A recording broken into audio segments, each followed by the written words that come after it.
झालीच पाहिजे. आणि 17 दिवसापासून आमरण उपोषण चालू आहे. आम्हाला न्याय मिळत नसेल तर आम्ही रस्ते उतरणार आहे आणि मोर्चा लाखो संख्ये निघणार आहे.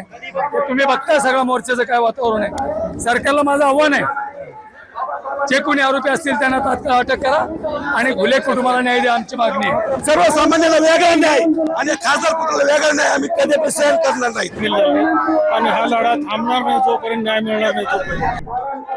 बीडच्या केज तालुक्यातील टाकळी येथील मयत विलास घुले हत्या प्रकरणी आता मोर्चाला सुरुवात झालेली आहे. बीडच्या छत्रपती शिवाजी महाराज क्रीडा संकुलावरून जे आहे ते मोर्चा निघालेला आहे. खासदार पुत्र बजरंग सोनवणे यांच्या मुलाच्या अटकेसाठी जे आहे ते मोर्चेकरी अशा पद्धतीने जे आहे ते निघालेले आहेत आणि घोषणाबाजी होतीये. आरोपींना मकोका लागला पाहिजे, त्याचबरोबर विलास घुले यांच्या कुटुंबियांना न्याय मिळाला पाहिजे अशी मागणी जी आहे ते मोर्चामधनं होताना पाहायला मिळते.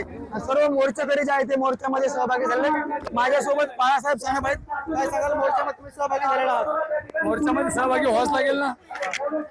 आज विलास घुलेला जाऊन 30 दिवस झालं, सॉरी 60 दिवस झालं आणि 17 दिवसापासून आमरण उपोषण चालू आहे. आम्हाला न्याय मिळत नसेल तर आम्ही रस्ते उतरणार आहे आणि मोर्चा लाखो संख्ये निघणार आहे. तुम्ही बघताय सगळं मोर्चाचं काय वातावरण आहे. सरकारला माझं आव्हान आहे, जे कोणी आरोपी असतील त्यांना तात्काळ अटक करा आणि घुले कुटुंबाला न्याय द्या, आमची मागणी आहे. मकोकाची देखील मागणी केलेली आहे. विराट मोर्चा निघतोय, कशा पद्धतीने मागणी होतीये? मकोका सगळ्या आरोपीवर लागला पाहिजे आणि 100% लागला पाहिजे. ही पहिला मोर्चा आहे. पण या महाराष्ट्रामध्ये प्रत्येक जागा मोर्चे निघतील एवढं क्लिअर सांगतो. काय मागणी करताय मोर्चामध्ये? या ठिकाणी जे खासदार या ठिकाणी पुत्र आहेत तर खासदार पुत्राला या ठिकाणी तात्काळ या ठिकाणी अटक झाली पाहिजे आणि घुले परिवाराला या ठिकाणी न्याय मिळाला पाहिजे, हीच या ठिकाणी प्रमुख या मागणी आहे. मोर्चामध्ये सहभागी झालात, काय मागणी? खासदार पुत्राला अटक झाली पाहिजे. CDR मध्ये येऊन FIR मध्ये नाव असून सुद्धा फक्त तो खासदार पुत्र आहे. यामुळे त्याला जर सवलत भेटत असेल तर सर्वसामान्यांनी काय करतात? पहिली मागणी आहे, तो खासदार पुत्र आहे, CDR मध्ये आलाय, FIR मध्ये आलाय, त्याचे लाड सरकार का पुरवतो आहेत? या गेंड्याच्या कातडीच्या सरकारला आमची विनंती आहे की खासदार पुत्राला ही अटक झाली पाहिजे. सर्वसामान्याला वेगळा न्याय आणि खासदार पुत्राला वेगळा न्याय आम्ही कधी सहन करणार नाही. ही लढाई आम्ही रस्त्यावरती सतत सुरू ठेवू. काय सांगायला सहभागी झालाय मोर्चामध्ये? मोर्चामध्ये बहुसंख्य समुदाय सभासद विलास घुलेला न्याय मिळण्यासाठी सामील झाले आणि हा लढा थांबणार नाही जोपर्यंत न्याय मिळणार नाही तोपर्यंत.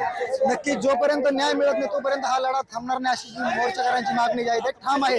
हा मोर्चा जे आहे ते जिल्हाधिकारी कार्यालयावरती धडकणार आहे. मोर्चाला सुरुवात झालेली आहे. मोठ्या संख्येने घोषणाबाजी मोर्चामध्ये होताना पाहायला मिळते. महाराष्ट्रातील सर्व बातम्यांचे विश्वासार्ह व्यासपीठ, सकाळच्या सर्व सोशल मीडिया प्लॅटफॉर्मला लाईक, फॉलो आणि सबस्क्राईब करा.